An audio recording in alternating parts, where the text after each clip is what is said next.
Hello guys, मैं हूं सोचून और आप देख रहे हैं एनसीईआरटी पोर्टल।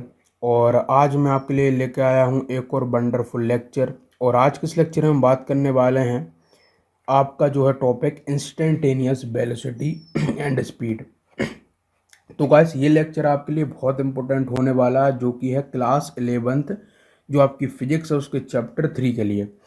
देखिए गाइस, इसमें जो हम जानने वाले हैं कि जो इंस्टेंटेनियस वेलोसिटी होती है वो असल में होती क्या है, और इसके अलावा इंस्टेंटेनियस वेलोसिटी की हमें ज़रूरत क्यों पड़ी पढ़ने की, उसको भी हम इस लेक्चर में समझेंगे। तो पूरा डिटेल में आपको सब कुछ बताने वाला हूँ इंस्टेंटेनियस वेलोसिटी के बारे में।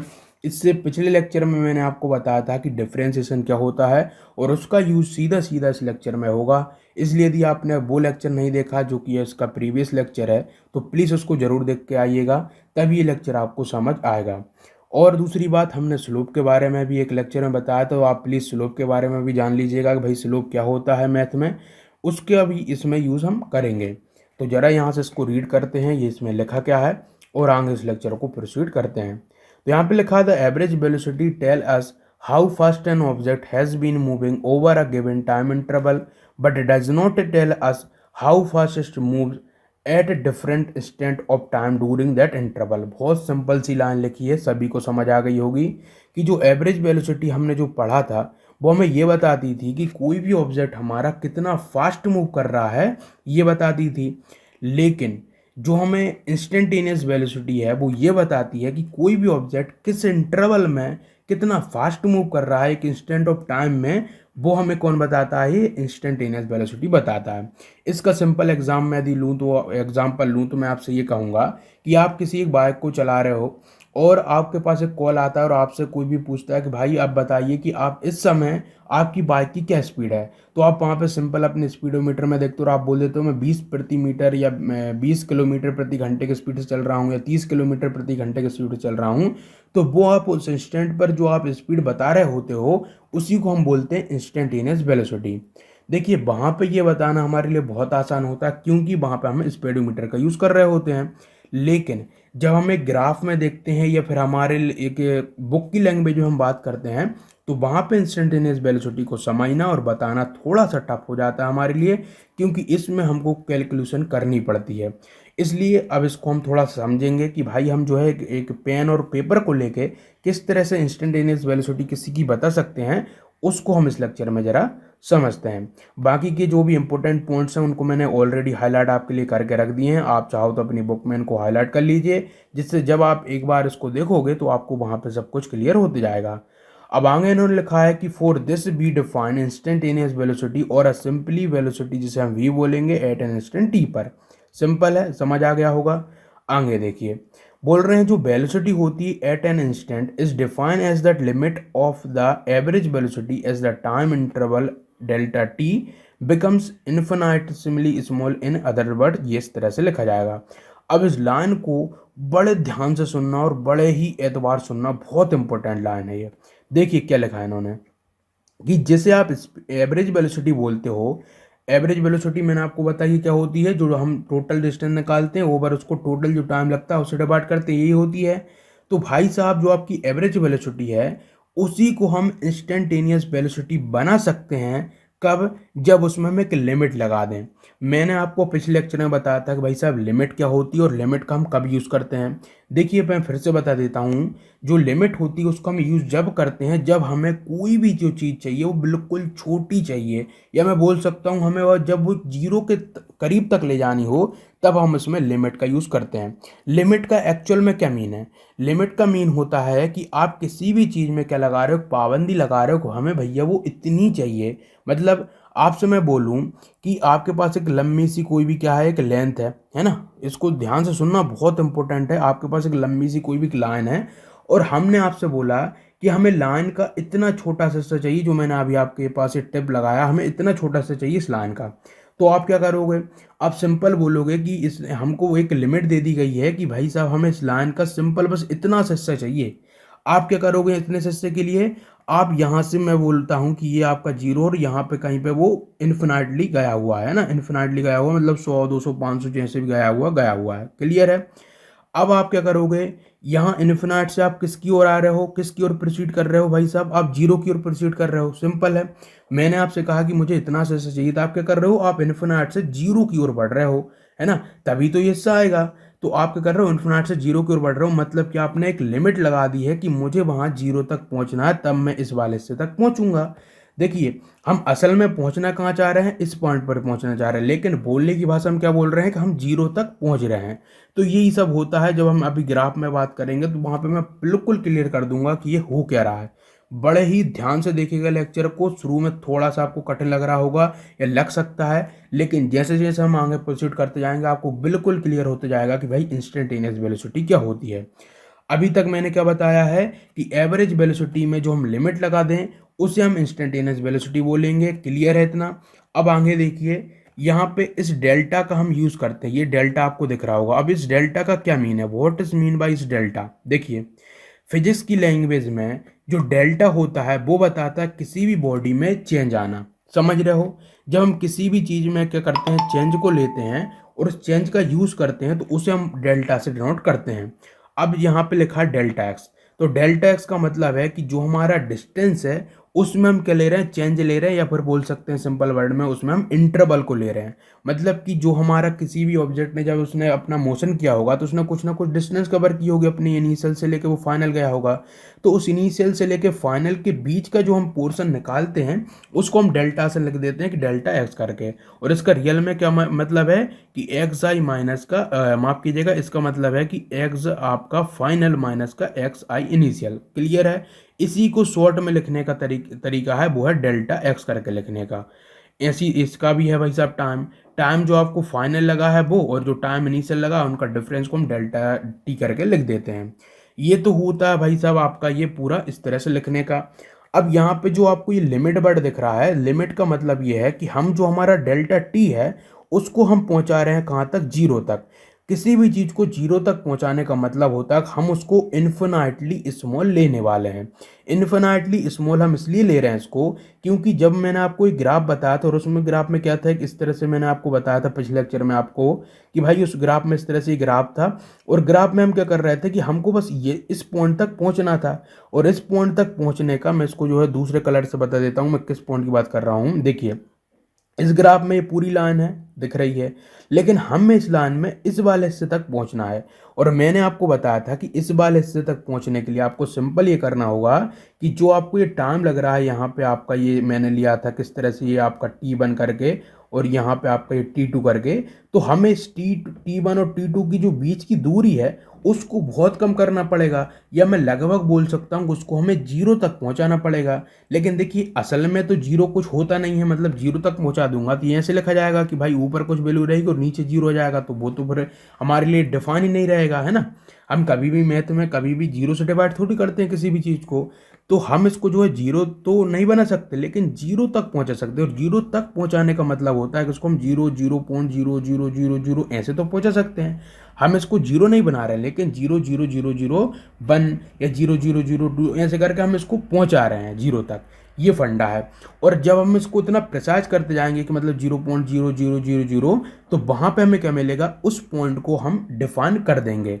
उस ग्राफ में जो भी हमारा पॉइंट हमें गिवन रहेगा उस पॉइंट को हम डिफाइन कर देंगे। अब मैं आपको आगे और बताऊंगा कि इसको कैसे डिफाइन किया जाता है, ये सब कैसे होता है, पूरा हम जानेंगे। इसको लिखने का क्या तरीका है, हम इस तरह से लिख सकते हैं भाई साहब, लिमिट डेल्टा टी को हम जीरो तक पहुंचा रहे हैं।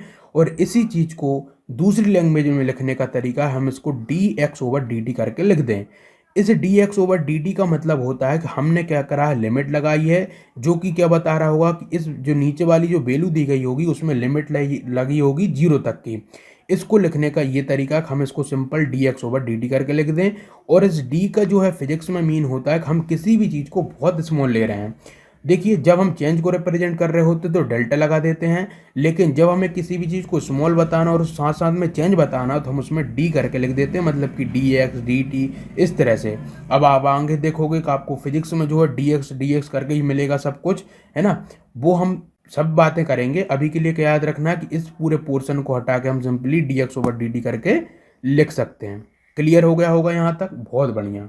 देखिए मैं हर एक चीज़ में टाइम इसलिए ले रहा हूँ क्योंकि मैं जानता हूँ कि आपको जो है शुरू बार में या कोई भी बंदा जो है इसको पहली बार देख रहा होगा, उसको बहुत सारी चीज़ें ऐसी लग रही होंगी, ये सब क्या है, ये क्या आ गया है। मैं टाइम इसीलिए लेता हूँ क्योंकि आपको बहुत सारी चीज़ें भी जानना ज़रूरी हैं जो कि आपको डाउट में डालती हैं।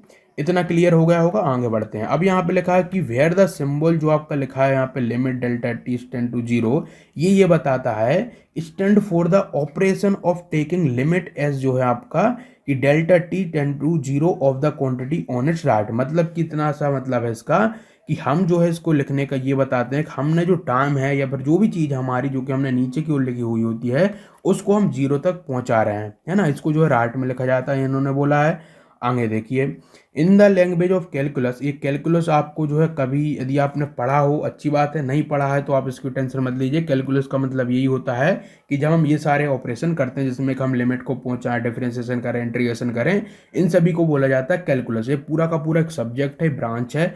इसको जो है आप आगे जो है प्रोसीड करके पढ़ सकते हो या फिर थोड़ा सा इसके बेसिक आप जान लीजिएगा। बाकी कैलकुलस का क्या मतलब होता है कि ये सब चीज़ों को करना। अब बोला जा रहा है कि जो हम इस कैलकुलस की लैंग्वेज में जो है the quantity on the right hand side जिसे हमने लिखा हुआ है इज द डिफरेंशियल कोफिशिएंट होती है of X with respect to T. इसको याद रखिएगा, ये बहुत इंपॉर्टेंट लाइन है कि कैलकुलस की भाषा में जो हम राइट साइड में आपको ये लिमिट वगैरह ये लिख रहे हैं या फिर इस तरह से लिख रहे हैं राइट हैंड साइड में, तो उसे हम बोलते हैं कि आपका डिफरेंशियल कोफिशिएंट। डिफरेंशियल मतलब मैंने आपको डिफरेंशिएशन के बारे में बताया था, वही चीज़ है, उससे ये निकल के आया आपका ये डिफरेंशियल कोफिशिएंट, जिसको किस तरह से बोल सकते हैं हम कि वो जो है डिफरेंशियल कोफिशिएंट है ऑफ एक्स का विथ रिस्पेक्ट टू किसके, टी के। देखिए विथ रिस्पेक्ट का बहुत बड़ा खेल है फिजिक्स में। विथ रिस्पेक्ट जब बोलें तो आप बिल्कुल ध्यान से सुनिएगा। विथ रिस्पेक्ट देखो, विथ रिस्पेक्ट का मतलब ये होता है कि हमने जो है टी मतलब यहाँ पे टाइम की बात कर रहे हैं और उस टाइम के दौरान एक्स पर क्या चेंज आता है उस चीज़ को लिखने का तरीका होता है विथ रिस्पेक्ट करके। मतलब हम बोलेंगे कि X with respect to T, मतलब कि एक्स में चेंज टाइम के दौरान, समझ गए। और उसी चीज को लिखने का जो तरीका है वो है कैसे करके आपका dx ओवर dt करके। अपेंडिक्स आपका जो 3.1 दिया गया है आपकी बुक के पीछे देख लीजिएगा, वहां पे और उसके बारे में और क्लियर करा गया है, मैं आपको वो नहीं बताने वाला हूँ, आप अपनी बुक में उसको देख लीजिएगा। आगे बढ़ते हैं जरा और समझते हैं भाई क्या लिखा है। It is the rate of change, ये जो चीज़ होती है वो हमें बताती है क्या रेट ऑफ चेंज आ रहा है किसी भी पोजीशन में विद रिस्पेक्ट टू टाइम। मैंने एक आपसे बोला इस X with respect to T का क्या मतलब होता है कि किसी भी पोजीशन में चेंज आना समय के दौरान या फिर उसके रेट ऑफ चेंज में जो है चेंज आना, आप ऐसे करके बोल सकते हो, है ना। Position with respect to time at that instant. Instant का मतलब क्या है यहाँ पे कि आपसे कोई क्षण दे देगा, बोलेगा भैया कि आपने जो है एक और एग्जांपल लेता हूँ जिससे और क्लियर होगा। मैं आपसे बोलता हूँ आपने जो है 9 बजे 9 AM को 9 AM से लेकर 12 AM तक कोई भी आपने क्या किया, मोशन किया, क्लियर है। अब आपसे मैं बोलूँ कि भैया जब आपकी घड़ी में 9:45 थे माफ़ कीजिएगा, आपकी घड़ी में जब 9:45 थे तब आपकी जो है स्पीड क्या थी या फिर उस समय आप कितनी स्पीड से चल रहे थे, तो वो बताना जो होता है उसी को हम बोलते हैं इंस्टेंट करके, समझ रहे हो। आपको जो है मैंने क्या बोला है 9 बजे से लेकर 12 बजे तक आपने मोशन किया, सब एवरेज एवरेज करके निकाल लिया, लेकिन अब 9:45 पर क्या आपकी स्पीड थी उसे बोलते हैं इंस्टेंट। समझ गए होंगे अब आप। तो उसी चीज को उन्होंने बोला है कि हम जो है क्या करेंगे, रेट ऑफ चेंज निकालेंगे एक पोजीशन का रिस्पेक्ट टू टाइम को लेके किसी भी इंस्टेंट पर। क्लियर है, आगे बढ़ते हैं। यहाँ पे लिखा है B can use equation 3.3a, अभी आपको मैंने ऊपर बताई थी इक्वेशन 3.3a आप ये वाली, इसी को इन्होंने बोला है नीचे करके कि हम इसका यूज कर सकते हैं फॉर ऑब्टेन करने के लिए एक वैल्यू की velocity at an instant either graphically और न्यूमेरिकली। ये बात आपको बहुत इंपॉर्टेंट और दिमाग में रखनी है कि हम जो हैं दो तरीके से किसी भी एक बॉडी की जो उनकी इंस्टेंट वेलोसिटी होती है एक इंस्टेंट पर जो निकलती है उसको हम जो है दो तरीके से निकाल सकते हैं। पहला जो होता है वो होता है ग्राफिकली और एक दूसरा होता है न्यूमेरिकली। अब यहाँ पे वर्ड आपके लिए बहुत जो है नया आया होगा, ग्राफिकली न्यूमेरिकली क्या भैया, ये तो हमने कभी सोचा ही नहीं था ग्राफिकली न्यूमेरिकली। तो देखो ग्राफिकली का मीन ये है सिंपल सा कि जब हम ग्राफ की मदद लेके क्या करेंगे, इंस्टेंटेनियस वेलोसिटी है उसकी जो है निकालेंगे, उसे हम बोलेंगे ग्राफिकली। न्यूमेरिकली में क्या करेंगे हम, न्यूमेरिकली में क्या रहेगा, हमको कोई भी इक्वेशन दे रखी होगी, है ना। इक्वेशन आप कैसे दे सकता है भाई साहब 3t का स्क्वायर प्लस 1, मैंने आपको पिछले लेक्चर में ली थी उसी तरीके से। तो आपको इस तरह से इक्वेशन दे देगा और उस इक्वेशन को आपको डिफरेंशिएट करना होगा और फिर जो आपको आंसर मिलेगा उसमें फिर आपको टी की वैल्यू पुट करनी पड़ेगी, आपको वो मिल जाएगा। क्लियर है? ये होता है न्यूमेरिकली। ग्राफिकली में क्या होता है, ग्राफिकली में जो हमें ग्राफ दिया रहेगा इस तरह से, तो उसमें हम क्या कराएंगे, सिंपली हम उसको जो ये वैल्यू रहेंगी उनको हम छोटा छोटा छोटा करते जाएंगे और छोटा करके हम उस पॉइंट पर पहुंच जाएंगे जिसकी हमें वैल्यू चाहिए। अब ये जो ग्राफिकली होता है वो थोड़ा सा कॉम्प्लिकेटेड हो जाता है, लेकिन न्यूमेरिकली जो मेथड है वो हमारे लिए ईजी होती है। अभी मैं आपको दोनों मेथड बताऊंगा भाई साहब, ग्राफिकली कैसे बढ़ते हैं और न्यूमेरिकली कैसे समझते हैं, इन सभी को हम देखेंगे। तो यहाँ तक क्लियर है आपके लिए? बहुत बढ़िया, आगे देखिए। अब बोल रहे हैं सपोज करिए, suppose that we want to obtain graphically, दिमाग से सोच, बिल्कुल सुनना ध्यान से। क्या लिखा है, सपोज हमें ये करना है कि हम जो है ऑब्टेन करना चाहते हैं ग्राफिकली एक वेलोसिटी के at a time T equal to 4 second. यहाँ पे टी इजकल टू 4 सेकेंड का मतलब क्या है कि हमारा कोई भी मोशन हो रहा था, है ना, वहाँ पे 5, 10, 20 सेकंड कितने भी लग रहे थे, लेकिन हमें मोशन जो है चाहिए, या हमें जो वेलोसिटी चाहिए उस टाइम पर चाहिए जहाँ पे हमारा 4 सेकेंड हो रहा था। समझ रहे हो? देखिए नीचे ग्राफ में, जैसे कि यहाँ पे क्या हो रहा है, आपका ये समय बढ़ते जा रहा है। देखो यहाँ पे 2 सेकंड है, 2.5 सेकंड, फिर 3 सेकंड हो गया, फिर 3.5 सेकंड हो गया, 4 सेकंड हो गया, 4.5 हो गया, 5 हो गया, 5.5 हो गया, और यहाँ पे 6 हो गया। क्लियर है? लेकिन हमें मोशन वहाँ पे उस गाड़ी का, या हमें उस स्पीड को चाहिए जहाँ पे ये हमारा क्या हो रहा होगा, ये 4 सेकंड था, है ना। 4 सेकंड पर हमें चाहिए कि भैया उस गाड़ी की क्या वेलोसिटी थी। क्लियर है? उसी चीज को इन्होंने लिखा है कि हमें जो है वेलोसिटी चाहिए ग्राफिकली, वो भी ग्राफिकली मेथड का यूज करके, टी इजकल टू 4 सेकंड पर। और यहाँ पे जो उसको हमने पॉइंट पी करके नाम दिया है, for the motion of car represented in figure 3.3 में आपको बताई गई है। फिगर 3.3 है जिसमें कि आपको पूरा बताया गया। पहले मैं ग्राफ को समझा देता हूँ उसमें हो क्या रहा है, कई बच्चों को ग्राफ ही नहीं क्लियर रहता है, इसमें हो क्या रहा है, क्या क्या दिया है, पहले ग्राफ को समझ लो। देखो ग्राफ में इस तरफ आपका टाइम बढ़ रहा है, यहाँ पे 2 सेकंड है, 2.5 सेकंड है, 3 सेकंड है, मतलब किसी भी कार ने मोशन किया होगा और उसको हमने ग्राफिकली रिप्रेजेंट कर दिया। हमने कहा भाई साहब जब 2 सेकंड था तो वो कहीं यहाँ पे थी, जब 2.5 सेकंड बीत गए तो वो कहीं यहाँ पे आ गई थी, जब 3 सेकंड हुआ तो उसका जो मोशन था उसका ग्राफ जो था वो यहाँ पे आ गया था। मतलब इस तरह से हमने किसी भी कार का एक ग्राफ पूरा बना दिया है। क्लियर है? इधर पे उसकी हमने क्या बताई है कि भाई वो जो डिस्टेंस कवर करी उसको, मतलब 2 सेकंड ये 0 है, फिर 2 2 मीटर, फिर आपका जो है 4 मीटर, 6 मीटर, 8 मीटर, 10 मीटर, इस तरह से हमने ये उसकी डिस्टेंस बता दी। क्लियर है इतना? हमने उसका जो है एनालिसिस किया और हमने पाया कि उसका जो ग्राफ बन के आया वो कुछ इस तरीके से बन के आया, आपको दिख रहा होगा। क्लियर है? ये भी हमें हमने यहाँ पे क्या देखने को मिल रहा है, यहाँ पे आपको कुछ ये ब्लैक ब्लैक करके मिल रही होंगी ये लाइन, है ना, ब्लैक ब्लैक मिल रही होंगी। इन ब्लैक ब्लैक जो लाइन आपको दिख रही है इनको बोला जाता है स्लोप। याद रखना क्या बोला जाता है, स्लोप, जो कि मैंने आपको पिछले लेक्चर में बात करी थी इनके बारे में। इनको बोला जाता है स्लोप। स्लोप हमें ये बताता है कि जब भी हम क्या करते हैं, दो पॉइंट को लेते हैं, ये P2 है, ये P1 है। क्लियर है? जब हमने P2 से लेके जो P1 का हमने लिया है, ये भाई साहब उसने जब मोशन किया होगा तो हमने क्या लिया, ये 2 पॉइंट लिया हमने, P2 लिया, P1 लिया।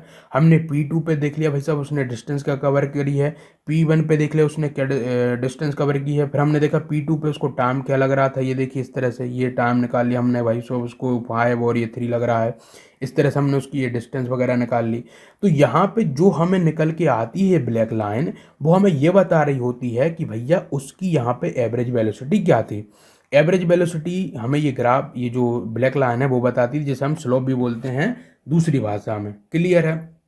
अब ये तो रही बात कि भैया ये हमें एवरेज वेलोसिटी बता देती है, लेकिन क्या हो कि जब हम सिंपल आपको सिर्फ एक ही पॉइंट दे दें, जैसे हमने बोला है पी पॉइंट करके, और आपसे हम पूछें कि भैया इस पी पॉइंट पर उस जो भी हमारी गाड़ी थी उसकी क्या स्पीड थी इस पी पॉइंट पर, तो आप कैसे निकालोगे?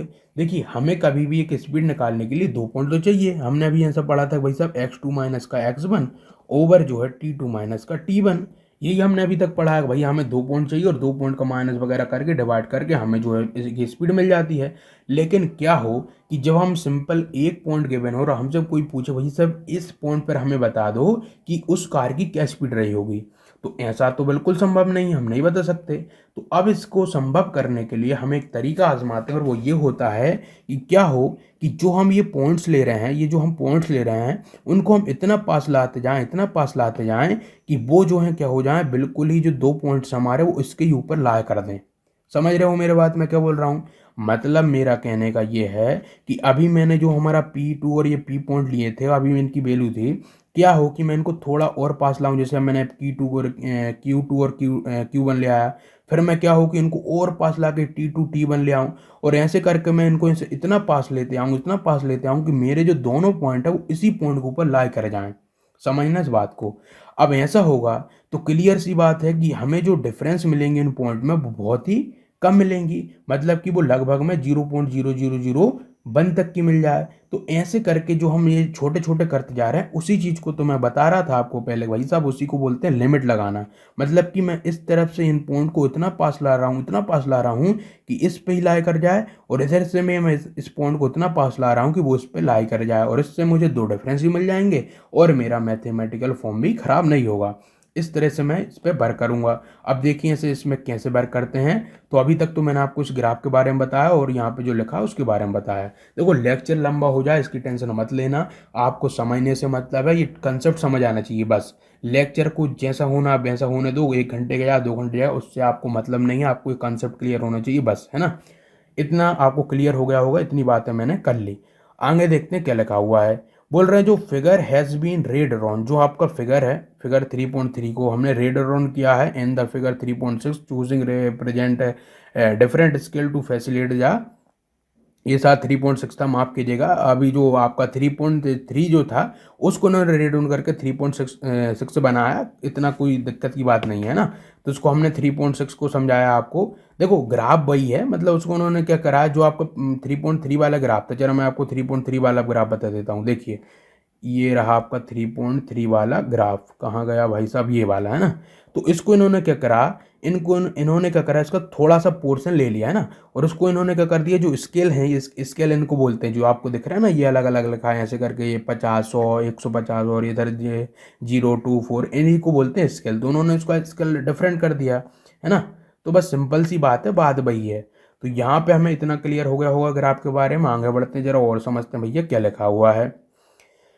आगे बोल रहे हैं कि लेट अस टेक, हम क्या करते हैं कि टेक करते हैं, लेते हैं जो हमारा डेल्टा टी है, मतलब कि जो हमारा टाइम इंटरवल है, मतलब कि जो हमारा एक समय के बीच की जो दूरी है। मतलब क्या है यहाँ पे कि जैसे यहाँ से हमने बोला आपसे कि भाई साहब आपका जो है T1 जो था वो था कितना, 8 सेकंड, और जो T2 आपको जो लगा वो लगा कितना भाई साहब आपको, 10 सेकंड। क्लियर है। तो अब आप जो है इसको जब T2 और ये T1 को जब आप इसकी डिफरेंस निकालोगे, T2 माइनस का T1 आप करोगे तो आपको कितना मिलेगा, 2 सेकंड मिलेगा। और इसको आप डेल्टा टी करके भी लिख सकते हो। तो वही तो इन्होंने किया, मतलब कि इन्होंने किसी की भी वैल्यू मतलब ली और उसका जो भी इन्होंने डिफरेंस निकाला है, डेल्टा टी इन्होंने बोला, जो कि बोला 2 सेकंड। मतलब हम जो समय ले रहे हैं उसके बीच की जो दूरी रख रहे हैं वो लग रहा है 2 सेकंड की। क्लियर है। ये मैं ये नहीं बोल रहा हूँ, जो अभी आप कन्फ्यूज उससे कर जाओगे, यहाँ पे लिखा था ना T=4 सेकंड, उसका अलग मीन था। उसका मीन था कि हमको 4 सेकंड पर चाहिए, और डेल्टा टी का क्या मीन है कि हमें जो 2 सेकंड लग रहे हैं उनके बीच का चाहिए। थोड़ा सा समझिए ट्विस्ट है इसमें कि डेल्टा टी का मतलब अलग है और टी का मतलब अलग है। तो T=4 सेकंड वो अलग बात थी, और डेल्टा T=2 सेकंड मतलब है कि हमें जो है इसके बीच का चाहिए ना, इस बीच का, मतलब ये आपका T1 है और ये T2 है, तो इसके बीच का ये 2 सेकंड है, इस पूरे बीच का। क्लियर है, इतनी सी बात। यहाँ पे डेल्टा T=2 सेकंड हम रख रहे हैं, मतलब जो मार्जिन है ये समय का उसको हम 2 सेकंड रख रहे हैं। समझ, इसको ग्राफ से बताता हूँ मैं थोड़ा, मुझे पता है कईयों को नहीं आया होगा ये समझ में। देखो इसका मतलब ये है मेरे प्रभु, जैसे कि मैंने यहाँ से लिखा ये 5 और ये मैंने लिया 3। अब 5 और 3 का डिफरेंस कितना आएगा, 2 सेकंड आएगा। तो वो ही इन्होंने बोला है कि हम जो मार्जिन रख रहे हैं वो 2 सेकंड का रख रहे हैं, ये हम 2 सेकंड का रख रहे हैं। अब 2 सेकंड का तो रख रहे हैं, लेकिन 2 सेकंड में ही हमारा 4 सेकंड भी बीच में आ जाएगा। क्लियर बात है। तो वो ही इन्होंने बोला कि हम मार्जिन किसका रखते हैं, 2 सेकंड का रखते हैं, और 2 सेकंड में हमारा ये 4 सेकंड भी आ जाएगा। मतलब कि हम यहाँ से लेके यहाँ तक का ग्राफ ले लेते हैं और उसमें जो हमारा ये 4 भी आ जाएगा, ये इन्होंने बोला है। क्लियर है। हम इसमें जो है ये पॉइंट तो दो ले रहे हैं, लेकिन इसमें हम सेंटर में किसको रख रहे हैं, इस 4 को रख रहे हैं। इतनी सी बात थी, जो मुझे लग रहा था कईयों को नहीं आएगी समझ, लेकिन अब आ गई होगी। आगे पढ़ते हैं जरा क्या लिखा है भाई साहब। तो हम सेंटर में किसको रख रहे हैं, T=4 सेकंड को रख रहे हैं। क्लियर है। आगे देखिए, then by the definition of the average velocity, हम एवरेज वेलोसिटी की डेफिनेशन के अनुसार चलेंगे। क्या थी वो डेफिनेशन, उन्होंने ये बोला था कि जो स्लोप होता है किसी भी लाइन का, जैसे अभी स्लोप जो था मैंने आपको बताया था P2 और P1 वाला एक स्लोप था, तो वो हमें क्या देगा, वो हमें गिव देगा value of average velocity over the interval जो है 3 सेकंड टू लेके 5 सेकंड। मतलब इसका ये है कि जो आपको यहाँ से लेके इस पॉइंट से लेके, मतलब P2 से लेके जो P1 का आपको जो स्लोप मिल रहा है, ये ब्लैक लाइन मिल रही है, वो हमें एवरेज वेलोसिटी दे रहा है 3 से लेके 5 सेकंड के बीच की। क्लियर है। बहुत सिंपल सिंपल सी लाइन है, लेकिन कईयों को कंफ्यूज कर देती है और हलवा बना देती है दिमाग का, लेकिन ध्यान से सुनना मजा आएगा। अब आगे बोल रहे हैं now we decrease the value of delta T. अब देखिए यहाँ पे हमने मार्जिन किसका लिया था, 2 सेकंड का लिया था। अब हम उस डेल्टा टी को थोड़ा सा क्या करते हैं, छोटा करते हैं। हम उसको 2 सेकंड से ना लेके 1 सेकंड का ले लेते हैं। मतलब इसका क्या है, देखिए ग्राफ में फिर से, इसका मतलब है कि अब हम क्या करते हैं, जो मार्जिन है अभी हमने 2 सेकंड जो लिया था, अब उसको छोटा करके हम किसका ले लेते हैं, 1 सेकंड का ले लेते हैं। मतलब क्या है कि हम 4 जो हमारा क्या है, ये 4.5 से माइनस करो 3.5 को, तो 4 पॉइंट माइनस आपका 3.5 आपको क्या देगा, 1 सेकंड देगा। तो हम अब इस बार मार्जिन किसका ले लेते हैं, 1 सेकंड का ले लेते हैं, और उसमें भी आपका 4 तो आई जाएगा। तो ये हम कर रहे हैं, है ना। अब इस बार हम क्या कर रहे हैं, जो डेल्टा टी है, जो समय है, उसको हम छोटा करके का ले लेते हैं, 1 सेकंड का ले लेते हैं, मतलब 1 सेकंड का अंतराल, शुद्ध हिंदी में। क्लियर है। आगे देखिए जरा, तो हम इसको 1 सेकंड ले लेते हैं। तो देन जो P1 और P2 लाइन है उसको हमने क्या बना दिया, अब हमने Q1 और Q2 बना दिया। फिर से ग्राफ की ओर बढ़ते हैं जरा, देखिए अब हमने P2 और ये P1 को हमने क्या करा, अब हटा के जो है क्या बना दिए, Q1 और Q2 बना दिया। मतलब मार्जिन हमने 1 सेकंड का ले लिया। क्लियर है ये। आगे देखिए भाई साहब, एंड्स इट्स जो अब इसका जो स्लोप आएगा वो हमें क्या देगा, वैल्यू देगा average velocity over the interval 3.5 से लेकर 4.5 तक का। मतलब कि यहाँ पे जो हमें एवरेज वेलोसिटी मिल रही होगी वो हमें 3.5 से लेकर 4.5 तक की मिल रही होगी। क्लियर है। अब इतना तो रहा भाई साहब आपको एवरेज के बारे में। अब खेल शुरू होता है यहाँ से, बहुत ध्यान से देखना।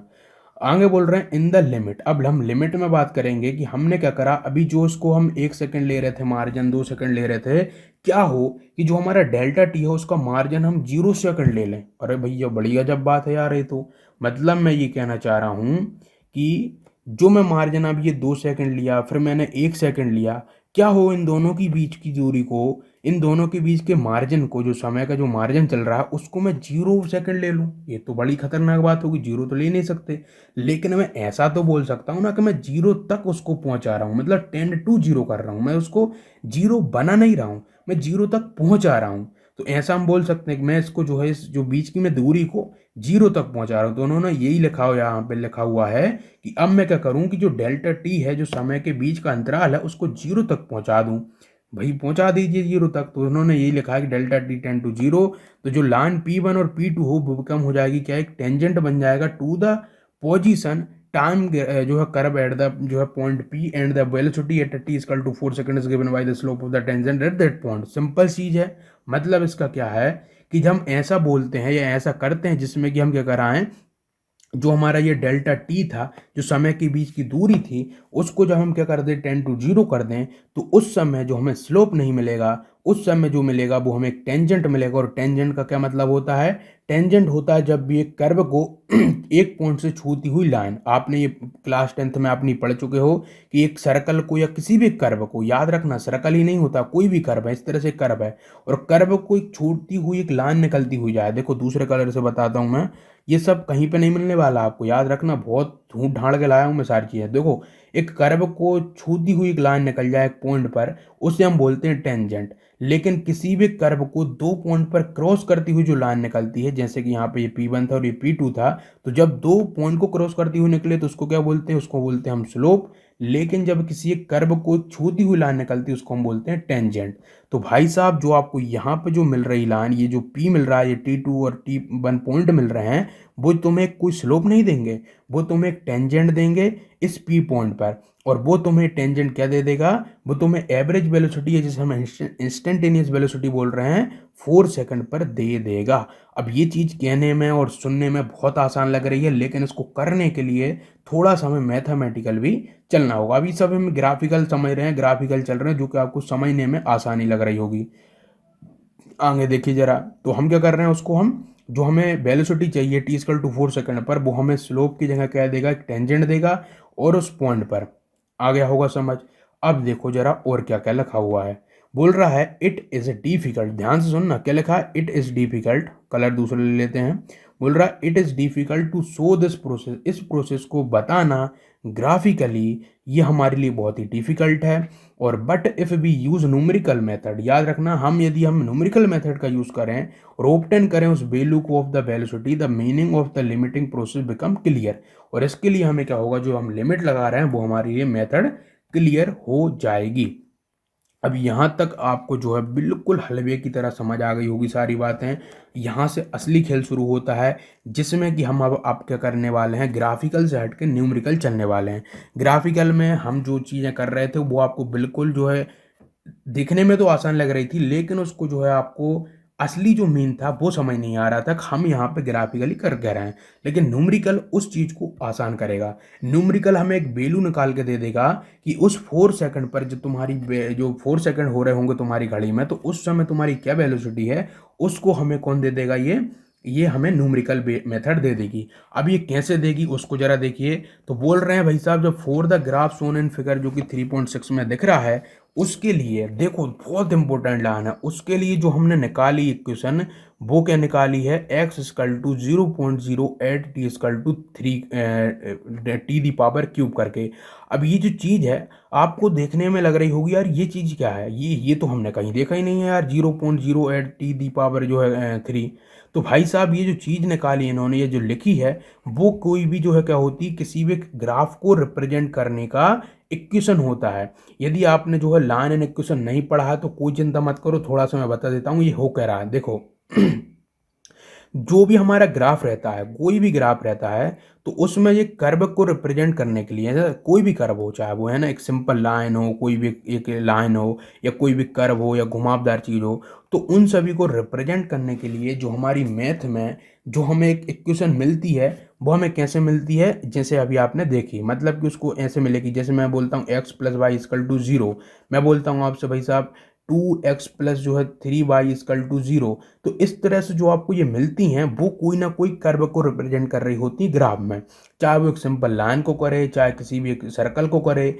इस तरह से वो कर्व को या फिर किसी भी लाइन को रिप्रेजेंट कर रही हो रही। जो मेरी बातों को समझ पा रहा है वो उसको तो बिल्कुल मजा आ रहा होगा, और यदि नहीं समझ आ रहा तो भाई इसमें मेरी गलती नहीं, आपके सिलेबस की गलती, आपको ये पढ़ाया ही नहीं उन्होंने कि एक लाइन को किस तरह से रिप्रेजेंट किया जाता है, क्या होता है। ये सब चीज़ें आप पढ़ोगे, इसी साल पढ़ोगे, अपनी 11th में ही पढ़ोगे, लेकिन अभी आपने यदि नहीं पढ़ी तो उसमें मेरी कोई गलती नहीं है। फिर भी मैं मेरी तरफ से पूरा प्रयास कर रहा हूँ आपको बताने का कि किसी भी ग्राफ में जो भी कर्व रहता है, जैसे इसमें क्या कौन सा कर्व है, आपको ये कर्व दिख रहा है, तो इस कर्व को जो रिप्रेजेंट करने के लिए हमने जो है मैथमेटिकल फॉर्म में लाइन बनाई, वो क्या बनी इसकी, वो बनी 0.08 टी दी पावर क्यूब करके। ये एक तरीका है रिप्रेजेंट करने का तरीका है, इस लाइन को रिप्रेजेंट करने का तरीका। मैं आपको एक मैथमेटिकल टूल भी नेक्स्ट लेक्चर में लेके बताऊंगा, कंप्यूटर की मदद से लेके बताऊंगा कि वहाँ पे हम किस तरह से मैं सिंपली क्वेश्चन को पुट करूंगा और वहाँ पे ये पूरी वो लाइन बना के दे देगा।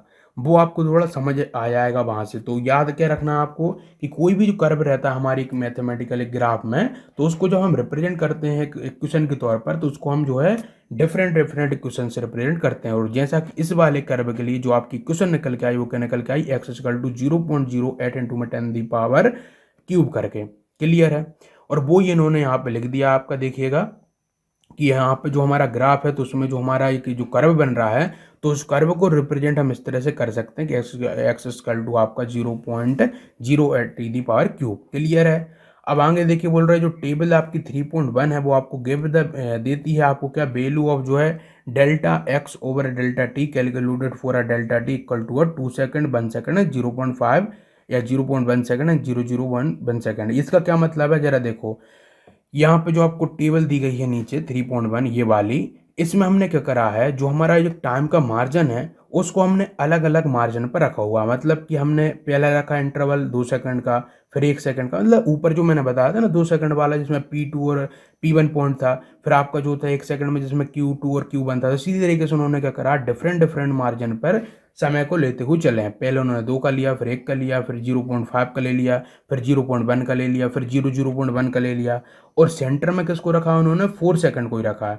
मतलब कि कैसे, यहाँ पे देखो ग्राफ में, जैसे कि मैं आपसे क्या कर रहा हूँ, ये वाला मार्जिन मेरा 2 सेकंड था, ये मेरा 1 सेकंड था, और मैं छोटा करूँ तो ये मेरा हो सकता है कि मुझे ये इधर कहीं मैं ये यहाँ से मार्जिन कर दूँ तो मुझे मिल सकता है 0.5, फिर मैं और छोटा मार्जिन कर दूँ तो मुझे मिल सकता है 0.1, और छोटा मार्जिन कर दूँ तो मुझे मिल सकता है 0.01। लेकिन सेंटर में मैं किसको रख रहा हूँ, मेरे 4 को रख रहा हूँ। देखो दुनिया भर की बातें ये बता रहे हैं, लेकिन कहने का मतलब इनका यही है कि हम जो है अपनी जो भी अभी कर रहे हैं वो इतना कर रहे हैं कि हमें जो भी जो लाइन दिख रही हैं उनको इतना छोटा कर करके ला रहे हैं, वो एक के ऊपर एक रखा जाए और हमको जो चाहिए वो रिजल्ट मिल जाए।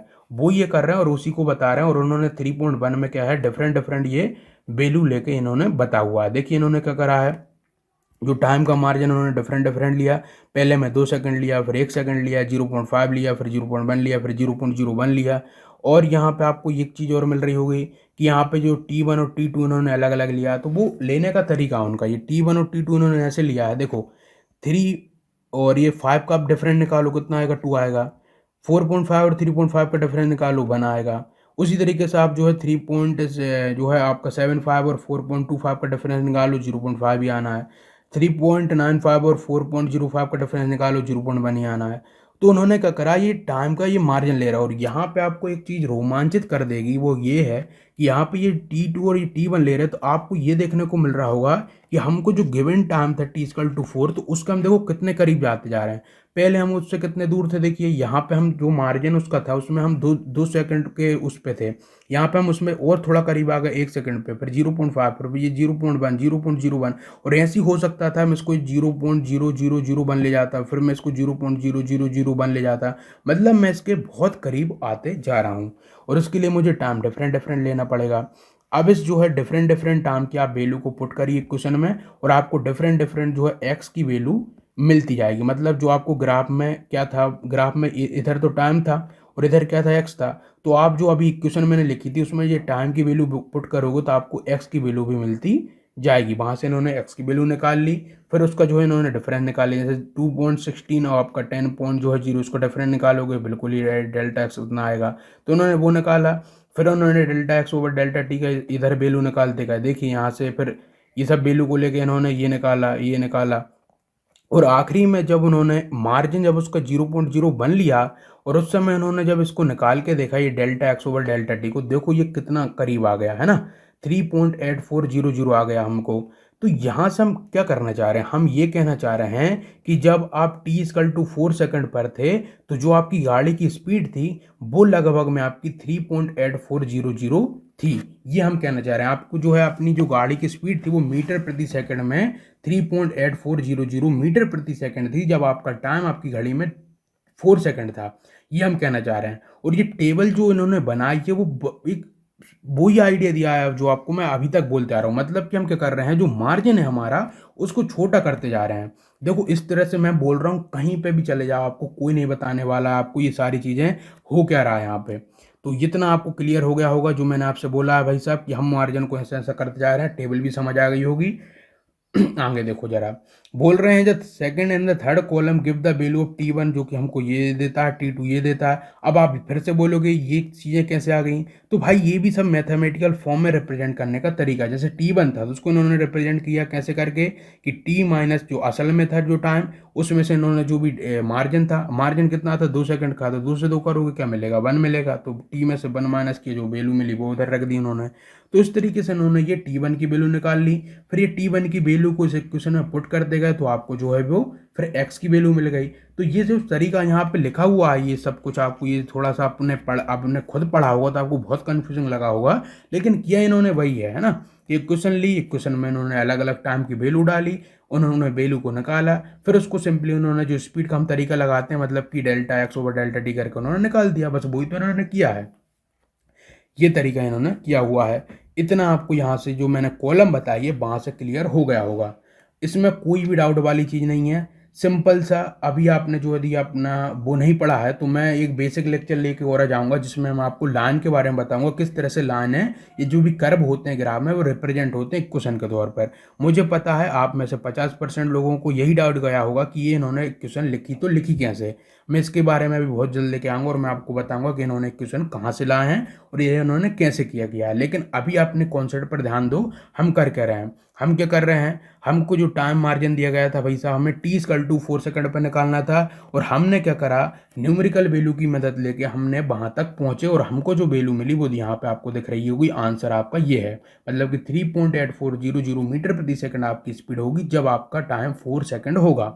क्लियर है, बहुत बढ़िया। अब मैं यहाँ से ले रहा हूँ और क्या लिखा देखिए जरा, BC फ्रॉम टेबल 3.1। हम जो है टेबल 3 में ये देखते हैं कि दैट भी डिक्रीज, जैसे जैसे हम डिक्रीज करते जा रहे हैं, जो हमारा डेल्टा टी है मतलब जो इंटरवल है उसको, मतलब उसको जो जितना जितना हम छोटा करते जा रहे हैं, जैसे हमने 2 सेकंड से लेके उसको हम 0.010 तक पहुंच गए, तो जो वैल्यू हो रही है एवरेज वेलोसिटी की आपको दिख रहा होगा approach to the limiting value, जो कि है 3.84 मीटर पर सेकंड, और which is the value of velocity at T equal to 4 second. वही मैंने अभी आपसे बोला कि जो वैल्यू हमें 3.8400 मिल रही है वो हमारी क्या है, वो एक्चुअल वैल्यू है, एवरेज वेलोसिटी की वैल्यू है, जो कि हमें टी इक्वल टू 4 सेकंड पर चाहिए।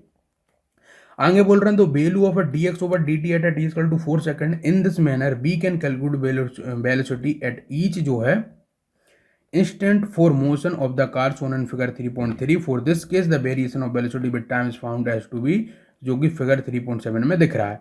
अब देखो यहाँ से अलग कहानी इन्होंने लेके आ गए। अब बोल रहे हैं कि जैसे जैसे हम जो है टी इक्वल टू 4 सेकंड पर निकाल सकते हैं, वैसे ही हम जो है अलग अलग टाइम पर भी निकाल सकते हैं। हम जो है वो सारी चीज़ों का यूज़ करके हम चाहें तो टी इक्वल टू 6 सेकंड पर भी निकाल सकते हैं, टी इक्वल टू 8 सेकंड पर भी निकाल सकते हैं। तो वो ये बोल रहा है।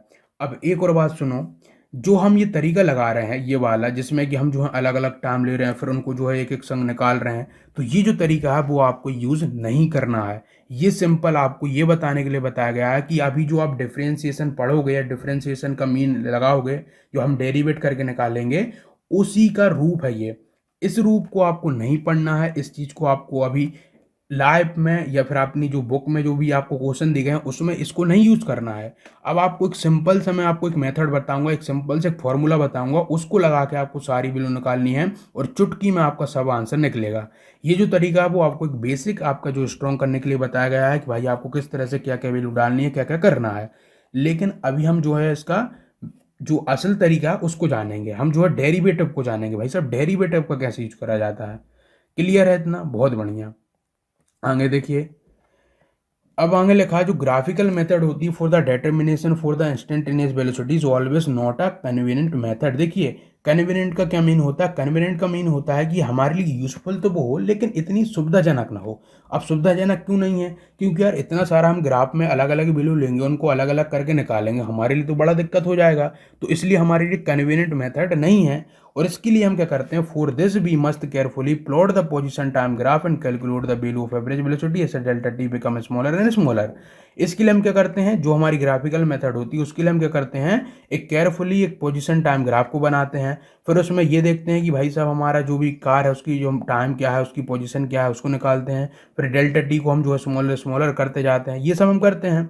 और आगे लिखा है कि it is easier to calculate the value of velocity at a different instant if we have a data of position at a different instant और a exact expression for the position as a function of time. बहुत important line है, ध्यान से सुनो।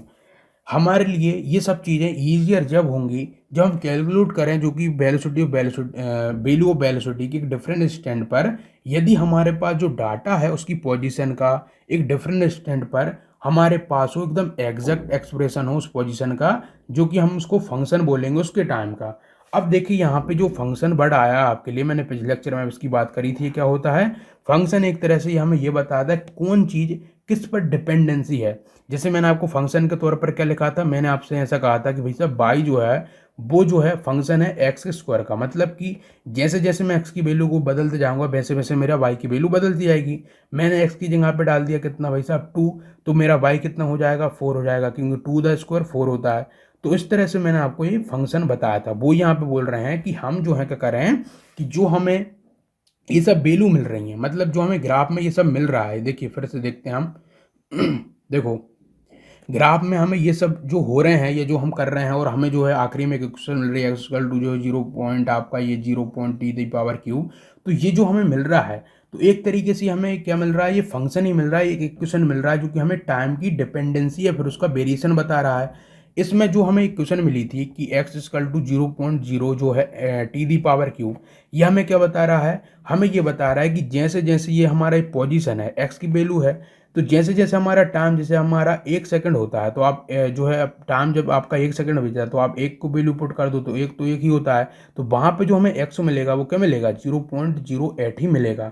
जैसे ही हमारा time हमने क्या डाल दिया, जैसे 2 डाल दिया, तो 2 का क्यूब कितना होता है 8 होता है, 8 का इससे मल्टीप्लाई कराओगे तो आपको एक्स की वैल्यू डिफरेंट मिलेगी, है ना, ये x1 हो गया x2 हो गया। तो कुल मिला के मैं क्या कहना चाह रहा हूँ कि यदि हमें इस तरह से एक फंक्शन मिल जाए तो उस फंक्शन से हमारे लिए ईजियर होगा कि हम जो उसकी डिपेंडेंसी या फिर उसकी जो वेलोसिटी उस पर बता पाएँ। तो ये यहाँ पे लिखा हुआ है बिल्कुल कि देखो फिर से पढ़ देता हूँ मैं, हमारे लिए इजियर होगा कैलकुलेट करना एक वेलोसिटी वैल्यू ऑफ वेलोसिटी को एक डिफरेंट इंस्टेंट पर, यदि हमारे पास जो डाटा है उस पोजीशन का एक डिफरेंट इंस्टेंट पर और एग्जैक्ट एक्सप्रेशन हो उस पोजीशन का as a function of time. जैसे कि अभी के लिए जो हमारे पास क्या आई थी, x equal to 0.08 t the power cube. बहुत आसान है, समझिए। यही चीज़ यहाँ पे लिखी गई है कि हमें एक एग्जैक्ट इक्वेशन पता हो, एक एक्सप्रेशन पता हो उस पोजीशन और उस टाइम के बीच की, तो हम आसानी से बता पाएंगे कि हमारा जो भी एक इंस्टेंट पर उसकी क्या वेलोसिटी रही होगी। अभी मैं सब यूज़ करके बताऊंगा, क्लियर हो जाएगा सब कुछ। इतना देखिए ज़रा, आगे लिखा है कि देन भी calculate delta X over delta T from the data for decreasing the value of delta T. जो हम पीछे करते आ रहे थे, हम क्या कर रहे थे कि जो delta X over delta T की वैल्यू कैसे निकाल रहे थे, जैसे जैसे हमारा जो डेल्टा टी है उसको छोटा करते जा रहे थे। हमने पहले 2 सेकंड लिया, फिर 1 सेकंड लिया, फिर 0.5 सेकंड लिया, इस तरह से हम उसको छोटा कर रहे थे। And find the limiting value as we have done in table 3.1 में हमने अभी किया है, और यूजर डिफरेंशिएशन। अब देखो यहाँ पे इस वर्ड को देखो, और मतलब या तो आप 3.1 जो टेबल हमने किया है उसमें वो सब कर लो, या फिर आप जो है अब यूज कर सकते हो डिफरेंशियल कैलकुलस का, जो कि हमें क्या देता है देखिए जरा। तो differential calculus for the given expression and जो है calculate D X over D T eight different instant as done in the following example. अब जो चीज़ जो है हम एक एग्जाम्पल के तौर पर समझेंगे कि हम डिफरेंशियल कैलकुलस का मतलब जो है या फिर इसका यूज़ करके कैसे हम किसी भी एक इंस्टेंट पर वेलोसिटी निकाल पाएंगे। देखो फिर से बोल देता हूँ, जो हमने अभी तक तरीका किया उसमें हमने टेबल में जो है अलग अलग वैल्यू ली, अलग अलग वैल्यू को उसमें पुट कर दे गए, फिर हमने आखिरी में जाके डेल्टा जो है एक्स ओवर डेल्टा टी करके हमने निकाला कि वहाँ पे जब हम सेंटर 4 को रखते हैं, जब हमारा सेंटर 4 सेकंड को मान के चल रहे थे, तो वहाँ पे हमारे पास वेलोसिटी की वैल्यू कितनी आ रही थी, 3.84 आ रही थी। अब मैं इसी वैल्यू को अब मैं निकाल के बताऊंगा डिफरेंशियल कैलकुलस का, जो कैलकुलस है उसका मदद लेके। अब ये जो चीज़ है वो हम इससे कैसे करते हैं और उसमें क्या क्या फंडे लगते हैं, वो सब चीज़ें आपको एक एग्जाम्पल दिया गया है नीचे, उसमें समझाई हुई हैं। बहुत इंपॉर्टेंट है, बहुत आपके लिए ज़रूरी है, ध्यान से देखिए मैं क्या करने वाला हूँ वो। अब हम एक एग्जाम्पल ले रहे हैं, देखिए हो क्या रहा है इस एग्जाम्पल में, बहुत ध्यान से सुनना, बहुत मजा आ जाएगा आपको। देखो 3.2 जो आपका एग्जाम्पल है उसमें हमें क्या बोला गया है, उन्होंने कहा हमसे कि भाई साहब जो पोजीशन है एक ऑब्जेक्ट की मूव कर रहा है लूँगा एक्स एक्सेस के, इस गिवन बाई जो हमें दी गई है वो ऐसे दी गई है कि एक्स इक्वल टू जो है A plus B T the square. ध्यान से सुनो, यहाँ पे जो आपके लिए निकल के आई है, ये मैं थोड़ा सा इसको पतला करता हूँ पहले तो, बहुत इंपॉर्टेंट है बच्चों, बहुत इंपॉर्टेंट है। यहाँ पे जो निकल के आपके लिए आया कि x equal to A plus B T the square, मुझे पता है 90% लोगों को डाउट इसी में गया होगा और उनको यही लग रहा होगा यार ये आ कैसे गया, x equal to A plus B T the square होता क्या है, हमें ये दिख कैसे गया, ये है क्या। तो बिल्कुल ठंडे दिमाग से सुनो, ये है क्या।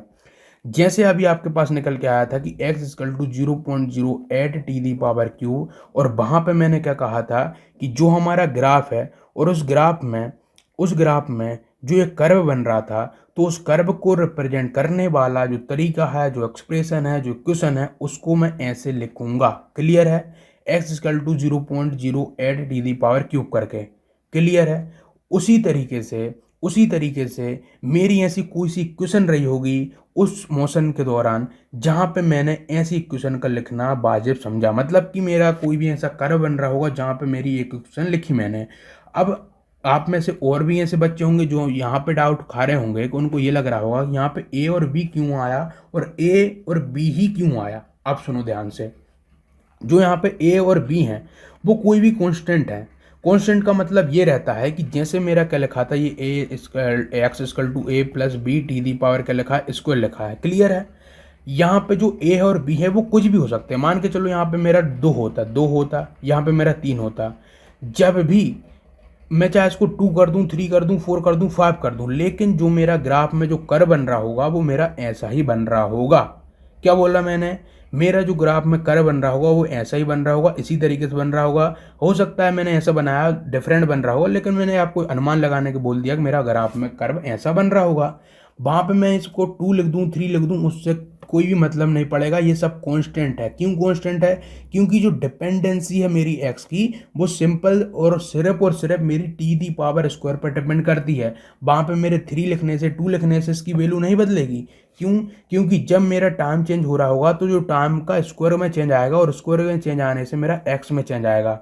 इसके 3 और 2 से चेंज होने से मेरा कोई वो असर नहीं पड़ेगा। और वैसे एक समय के अनुसार जो मेरा ए है और बी है वो चेंज नहीं हो रहे होंगे। चेंज किस में आ रहा होगा? सिंपल और सिंपल टी में आ रहा होगा, ये यहाँ पे लिखा हुआ है। और जो ये मेरी लैंग्वेज समझ पा रहे होंगे, बिल्कुल मैं बोल रहा हूँ उनको तो एकदम आसान हलवा लग रहा होगा सब कुछ।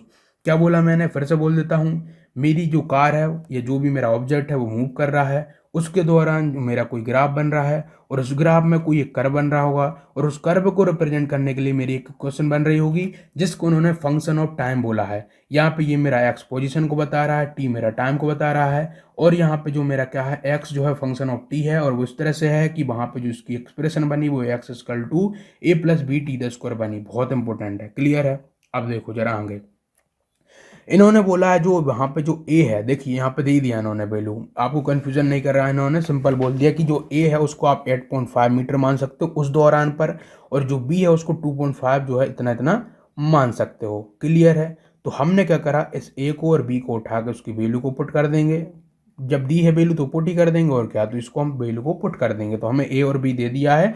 ये चाहते थे हमें ए और बी ना लिखते, सिंपल ये हिसाब लिख देते, यहाँ पे इस ए को हटा के वो यहाँ से लिख देते 8.5 और बी को हटा के वो 2.5 लिख देते। लेकिन उन्होंने इसलिए लिखा है इसको ए और बी को कि इससे कि आप कंफ्यूज ना हो। ये जो है एक समय के लिए, एक दौरान उस समय जो भी मोशन हो रहा होगा उसमें ए और बी कांस्टेंट रहेंगे। आप उसको जो है इन्होंने 8.5 लिया है ना, तो हम 8.5 ही ले लेंगे। इतना क्लियर है? आगे देखिए यहाँ पे बोल रहे हैं जो टी है वो हमें मेजर्ड इन अ सेकंड में हम करेंगे, मतलब कि जो हमारा टाइम रह रहा है उसको, टाइम की जो हम एक यूनिट को लेकर चल रहे हैं वो सेकंड लेकर चल रहा है। वैसे तो टाइम हमारा मिनट भी हो सकता है, हावर भी हो सकता है, लेकिन इस दौरान जो हमारा टाइम है उसको हम सेकंड में लेके चल रहे हैं। क्लियर है? बहुत बढ़िया।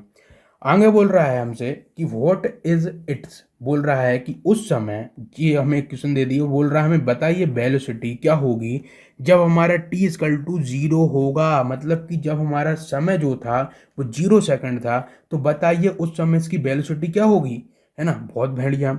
एक और दिया है कि जब हमारा टी इक्वल टू 2 सेकंड हो तब बताइए उसकी वेलोसिटी क्या होगी। और आगे बोला इन्होंने कि what is the average velocity between जो है t equal to 2 second and t equal to 4 second, हमें बताइए क्या होगी। बहुत इंपॉर्टेंट है, बहुत मजा जाएगा इसको करने के बाद। और जो भी अभी तक सबको डाउट जा रहे थे, जो भी फालतू के कचरे जा रहे थे दिमाग में, सब आज क्लियर हो जाएंगे इस एग्जाम्पल को करने के बाद। अब इस एग्जाम्पल को हम करें उससे पहले मैं आपको बता देता हूं, हम इसमें जो मदद लेने वाले हैं वो है आपका डिफरेंशियल मेथड की। डिफरेंशियल मेथड कुछ नहीं है, सिंपल सी चीज़ है जो मैंने आपको पिछले लेक्चर जो था उसमें बताया था कि हम क्या करेंगे, इसको डिफरेंशिएट करेंगे। और डिफरेंशिएट करने के लिए हम कैसे करेंगे इसको, देखिए यहाँ पे बता देता हूँ। हम सिंपली क्या करेंगे, D X over D T लिखेंगे। यहाँ से हमें एक्स की वैल्यू गिवन है, उठा के हम एक्स की वैल्यू लिख देंगे। मतलब कि हम ऐसे लिख देंगे कि 8.5 प्लस का आपका जो है 2.5 टी द स्क्वायर, ऐसे लिख देंगे। यहाँ से डिफरेंशियल मेथड को बताने से पहले मैंने आपको एक फॉर्मूला बताया था, और उसमें मैंने ये कहा था कि जो टी दी पावर यदि एन हो तो वहाँ पे इसको हम ऐसे लिख सकते हैं कि एन जो है टी दी पावर आपका एन माइनस वन करके बताया था।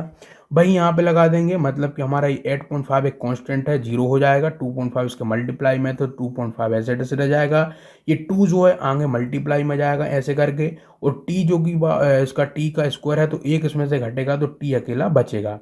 अब इन्होंने बोला है भाई साहब कि टी जो आपको एक 0 पे चाहिए और एक आपको 2 पे चाहिए। तो 0 पे डालेंगे तो सिंपल चीज़ है, ये हमें 0 दे देगा। और यदि हम इसमें टी की वैल्यू 2 डालेंगे तो यहाँ से कितना हो जाएगा आपका, ये देखिए 2.5 का मल्टीप्लाई करोगे 2 से तो सिंपल चीज़ है, ये आपको कितना देगा, 25 दूनी 50 मतलब 5 दे देगा। और वहाँ पे इसको 2 डालोगे तो जैसे 2 से आपको ये 10 दे देगा। अब ये सब चीज़ें आपको एग्जाम्पल में नीचे बताई हुई हैं, उनको मैं बता देता हूँ। बाकी ये सब मैंने आपको एक बेसिक आइडिया देने के लिए बताई हैं। अब देखिए कैसे इन्होंने नीचे किया उसको देख लेते हैं। तो इन्होंने बोला है कि नोटेशन ऑफ डिफरेंशियल कैलकुलेशन, जब हम इसकी बात करते हैं, देखो इन्होंने जो है डिफरेंशियल कैलकुलस बोला है। आप चाहो तो इसको डिफरेंशिएशन मेथड बोल सकते हो, आप इसको डेरिवेटिव बोल सकते हो, जैसा आप चाहो वैसा बोल सकते हो। लेकिन आपकी बुक में इन्होंने डिफरेंशियल कैलकुलस करके इसको बोला हुआ है। तो इन्होंने क्या बोला है, इसको हम डिफरेंशियल कैलकुलस से कहेंगे। बहुत बढ़िया। आगे बोल रहे हैं कि नोटेशन में जो हमारा डिफरेंशियल कैलकुलस है तो उसमें जो वेलोसिटी है जो उसको भी है उसको कैसे लिखते हैं, हमको पता है D X over D T लिखेंगे। क्लियर है? D X over D T लिखेंगे। हमको पता है कि जो एक्स है उसकी वैल्यू हमें ए प्लस जो है बी टी द स्क्वायर दी गई है। बहुत बढ़िया। वहीं पे अब यहाँ से जो ए है वो एक कांस्टेंट है, इसलिए इन्होंने इसको हटा दिया, जीरो मान लिया, हट गया है। वहीं पे जो टी है उसका ये टू आगे जाएगा, जो मैंने आपको फॉर्मूले में बताया था कैसे क्या आएगा, तो वो आगे आके इधर टू मल्टीप्लाई में आ गया भाई साहब आपका, है ना। तो वो जो टू है आपका इधर मल्टीप्लाई में आ गया, बी ए रह गया, टी यहाँ पे टी रह जाएगा क्योंकि यहाँ से हमने टी की एक पावर को हटा दिया है। बहुत बढ़िया। अब यहाँ पे हमारा जो बी है वो 2.5 था, उसको हमने 2 से मल्टीप्लाई करा तो हमें 5 पॉइंट जो है जीरो इतना ही मिलेगा। टी यहाँ पे मल्टीप्लाई में चल रहा है। हमने इसकी जो वेलोसिटी की जो एसआई यूनिट होती वो लिख दी, मीटर प्रति सेकंड लिख दी। बहुत बढ़िया। हमें दो जो है वैल्यू दे गई थी, पहली तो भाई साहब टी इजकल टू जीरो पे निकालना था, तो टी इजकल टू जीरो डालेंगे तो यहाँ पे आप जीरो डाल के देखिएगा, सब जीरो हो जाएगा, तो बी इजकल टू जीरो मिलेगा। मतलब कि जब हमारा समय जीरो था तो उस समय वेलोसिटी भी जीरो थी। क्लियर है, बहुत बढ़िया। अब हमें निकालना था कि भैया साहब जब टी इजकल टू 2 सेकंड था, तो टी इजकल टू 2 सेकंड पर आप टी यहाँ पे 2 डाल दो। बहुत बढ़िया, 5 दूनी 10 हो जाएगा, मतलब कि वेलोसिटी आपको 10 मीटर प्रति सेकंड मिल जाएगी। बहुत बढ़िया, बहुत क्लियर है।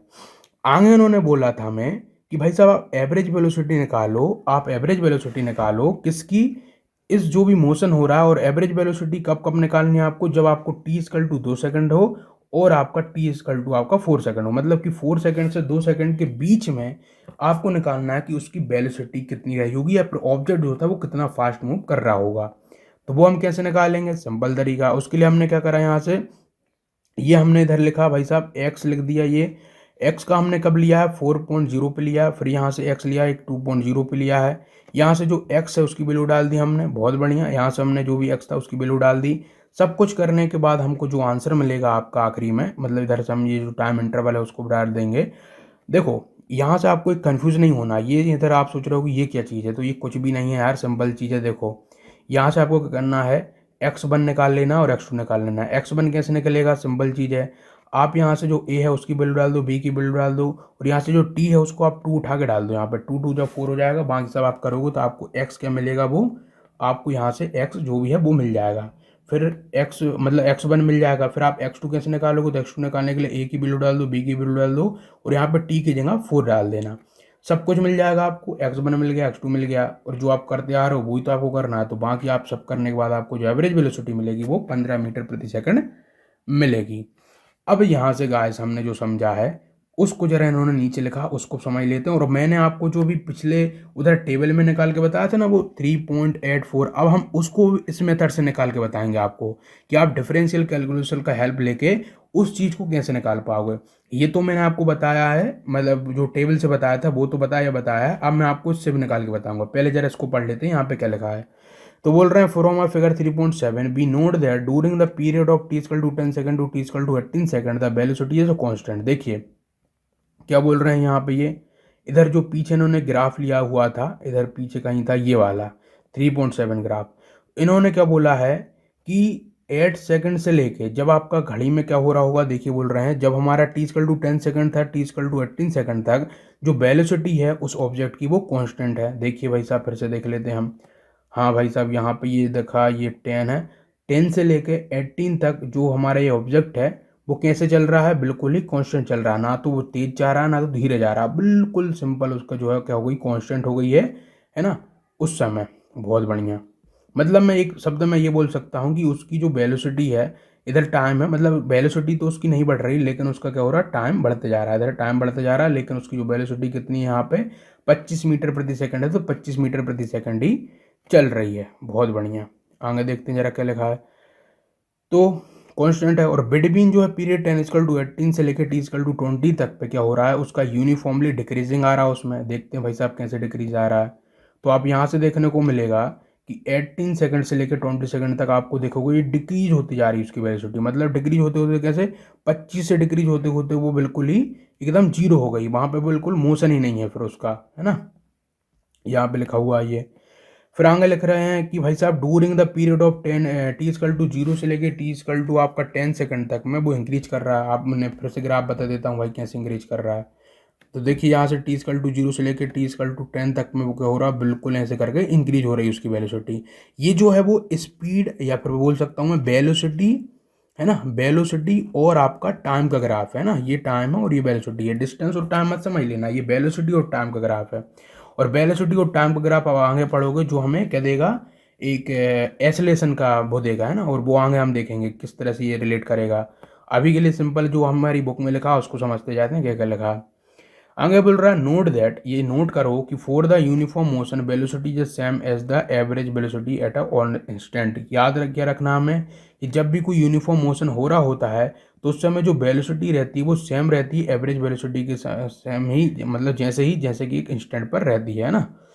आगे बोल रहे हैं जो इंस्टेंटेनियस स्पीड है, अब ये जो आगे जो शुरू हो गया वो इंस्टेंटेनियस स्पीड हो गया। मैं इंस्टेंटेनियस स्पीड को जो है शुरू करूँ उससे पहले जरा मैं आपका जो पिछला जो अभी था, मतलब जो अभी एक एग्जांपल था उसको मैं जरा आपको इससे करा देता हूँ। मतलब ये जो वैल्यू आई है उसको मैं जो है वो डिफरेंशियल कैलकुलस की मदद से निकाल के बता देता हूँ कैसे आई है ये। तो देखिए इसके लिए हम सिंपली पहले तो क्वेश्चन देख लेते हैं हमारी क्या थी वो। तो ये रही आपकी क्वेश्चन भाई साहब, ये वाली है ना। अब मैं आपको क्या करूँगा, टी इजकल टू जो 4 है वो डालूंगा और यहाँ पे मैं डिफरेंशियल कैलकुलेशन की मदद लूंगा। अब मैं देखिए जरा इसको कैसे करूँगा, तो मुझे थोड़ी सी खाली जगह चाहिए यहाँ पे, ये लगी। हमको पता है भाई साहब जो वेलोसिटी होती है वो क्या होती है, D X over D T होती है, क्लियर है। हम यहाँ से क्या करेंगे, वी को वी रखेंगे, डी की जगह यहाँ पे डी ही रहने देंगे, एक्स की जगह पे हम क्या रख देंगे यहाँ पे 0.008 टी दी पावर क्यूब रख देंगे। यही था, बहुत बढ़िया। यहाँ पे डी टी रहेगा। अब यहाँ से हम डिफरेंशियल कैलकुलेशन लगाएंगे तो यहाँ पे हमारा ये 0.0 आपका 8 ऐसे ही रह जाएगा। इधर ये टी हमारा इधर मल्टीप्लाई में जाएगा और हमारे टी का स्क्वायर यहाँ पे रह जाएगा। क्लियर है, बहुत बढ़िया। आप इसका इधर मल्टीप्लाई कर दीजिए तो 3 8 ये 24 हो जाएगा, तो यहाँ से आपका ये 24 हो जाएगा, 0 पॉइंट में ही रहेगा। बाकी टी द स्क्वायर ऐसे ही रहेगा। अब इन्होंने बोला था टी इजकल टू 4 पे बताना, तो आप यहाँ सिंपली क्या करिए 4 को डाल दीजिए, जिससे कि 0.24 ऐसे ही रहेगा। और टी का जब यहाँ पे 4 डालेंगे, मतलब 4 का स्क्वायर करेंगे, 4 का स्क्वायर होता है 16, मैं यहाँ पे 16 लिख दे रहा हूँ। आप इसका जरा 16 से मल्टीप्लाई करिए और जो मैंने आपको वैल्यू बताई है जो अभी आपने टेबल में देखी वो यहाँ पे आ रही है। तो आपकी जो वैल्यू है वो 3.84 ही आपको मिलेगी। देखिए यहाँ पे मैंने आपको डिफरेंशियल कैलकुलस की मदद से आपको ये मैंने निकाल के बता दी वैल्यू। टी इजकल टू कहाँ बताई है मैंने, ये 4 पे बताई है। तो ये फंडा होता है डिफरेंशियल कैलकुलस का। और ये सब जो चीज़ें थी अभी तक हमने इतना सब माथा पच्ची कर रहे थे, बहुत सिंपल आपको एक बेस देने के लिए, मैं इसको मिटाता नहीं हूँ, कहीं नोट कर रहे हूँ नोट कर लेना। तो ये जो तरीका है ये सब हम पढ़ रहे थे अभी तक, तो वो आपको एक कंसेप्ट देने के लिए था हम कर क्या रहे हैं एक्चुअल में। लेकिन आखिरी में जो सभी का निचोड़ निकल गया था वो एक सिंपल सी एक मेथड निकल के आती है, और जिसको मैंने अभी लगा के आपको ये सब आंसर निकाल के बताए हैं। और इसके बारे में मैंने डिटेल जो है आपके पिछले लेक्चर में ऑलरेडी ही बता दिया था, डिफरेंशिएशन के बारे में क्या होती क्या नहीं होती है। अब बाकी जो आपको करना है वो सिंपल बैठ कर क्वेश्चन लगाओ आपकी बुक में से जहाँ से मिलता है वहाँ से। और थोड़ा सा एक और पोर्शन बचा था उसको मैं और ले लेता हूँ, जो कि था आपका इंस्टेंटेनियस स्पीड के बारे में। तो जरा देख लेते हैं भैया इंस्टेंटेनियस स्पीड क्या है। तो इंस्टेंटेनियस स्पीड के बाद आपका ये पूरा क्लियर हो जाएगा आज। तो जरा पढ़ते हैं क्या लिखा है। तो बोल रहे हैं इंस्टेंटेनियस स्पीड या फिर सिंपली स्पीड ही बोलें इसको, तो ये जो होती है वो मैग्नीट्यूड होता है उसका वेलोसिटी का। क्लियर है। फॉर एग्जाम्पल के लिए एक वेलोसिटी है क्या है आपकी, प्लस का जो है 24.0 मीटर प्रति सेकंड है, एक वेलोसिटी आपकी माइनस का 24.0 मीटर प्रति सेकंड है। इनके पास बहुत जो है स्पीड जो है, यदि हम सिंपल भाषा में बोलेंगे कि इनके पास जो स्पीड है या जो इंस्टेंटेनियस स्पीड है वो कितनी है, तो आपको इसको प्लस और माइनस को नहीं देखना है, आपको सिंपल ये देखना है इसके पास मैग्नीट्यूड कितना। तो मैग्नीट्यूड सिंपल दिख रहा है 24 मीटर प्रति सेकंड है, तो वो ही इसकी स्पीड हो जाएगी। और यही आपको याद रखनी है कि मतलब जो इंस्टेंटेनियस स्पीड होती है वो सिंपली मैग्नीट्यूड होता है किसी भी वेलोसिटी का। और वेलोसिटी का मैग्नीट्यूड क्या होगा कि वहाँ से उसका जो पॉजिटिव है नेगेटिव है वो हटा दो। बोल रहे हैं कि it should be noted that though average speed over a finite interval of time is greater और equal to the magnitude of average velocity. हमने पिछले लेक्चरों में भी देखा था कि जो हमारा एवरेज स्पीड था एक फाइनाइट इंटरवल ऑफ टाइम के लिए क्या हो रहा था, वो ज़्यादा हो रहा था या फिर इक्वल हो रहा था किसके मैग्नीट्यूड के बराबर, एक एवरेज वेलोसिटी के बराबर। मतलब जो एवरेज स्पीड थी और एवरेज वेलोसिटी थी, तो उसमें से जो एवरेज स्पीड थी वो कभी कभी क्या हो रही थी, ज़्यादा निकल रही थी या फिर बराबर आ रही थी किसकी, एवरेज वेलोसिटी के। लेकिन जो इंस्टेंटेनियस स्पीड की हम बात करते हैं, तो जो इंस्टेंटेनियस स्पीड होती है किसी भी इंस्टेंट पर वो इक्वल होती है, या फिर जो उसका मैग्नीट्यूड होता है वो इंस्टेंट वेलोसिटी का दैट इंस्टेंट मतलब वो इक्वल होता है। अब आपसे पूछा ये जा रहा है कि ऐसा क्यों होता है, और उसका आंसर आप खुद दोगे क्योंकि बुक वालों ने आपसे ही पूछा है और मुझसे नहीं पूछा है ना। तो जो पढ़ने वाले हैं वो देंगे, मैं आपको अगले लेक्चर में इसका आंसर दे दूंगा। बाकी ये जो सारी चीज़ें थी आपको क्लियर हो गई होंगी। 1 घंटा हमने इसलिए लिया क्योंकि ये सारी चीज़ें आपको जानना बहुत ज़रूरी था। और मेरा पूरा मतलब मानना यह है कि आपको ये सब कुछ समझ आया होगा इंस्टेंटेनियस वेलोसिटी के बारे में क्या होती क्या नहीं होती। आप सिंपल जो हमने अभी इधर फंडा लगाया है वही सब आप लगा के अच्छे अच्छे क्वेश्चन करिए और डिफरेंशियल कैलकुलेशन में बिल्कुल महारथी बन जाइए। अगला सेशन यदि आप चाहोगे तो कमेंट बॉक्स कर देना, मैं वहाँ पे अगला सेशन जो लेके जाऊँगा वो डिफरेंट डिफरेंट क्वेश्चन लेके जाऊँगा डिफरेंशियल कैलकुलेशन के लिए, है ना। तो वहाँ पे हम मिलकर प्रैक्टिस करेंगे, वहाँ पे जो मैं आपको ऑप्शन देते जाऊँगा आप आंसर बताते जाना। ये आपके ऊपर है, आप चाहो तो बना देंगे, नहीं तो फिर हम जो है अगला लेक्चर लेंगे एसलेशन के ऊपर। तो इस लेक्चर में मैं इतना ही रखता हूँ। यदि आपने पूरा और लास्ट तक देख लिया तो प्लीज़ जो है शेयर और लाइक करके जरूर चले जाइएगा। बाकी सब्सक्राइब तो कर ही लीजिए चैनल को, क्योंकि लेक्चर अब आपको रोज़ ही ना मिलने वाले हैं। आपको जैसा पता होगा कि हमारी थोड़ी तबीयत बेकार हो गई थी, इस कारण से लेक्चर नहीं आ पा रहे थे, लेकिन अब हम पूरा प्रयास करेंगे कि आपको लेक्चर जो है टाइम टू टाइम कंप्लीट करा दें। तो इस लेक्चर में इतना ही रखते हैं। Thank you very much.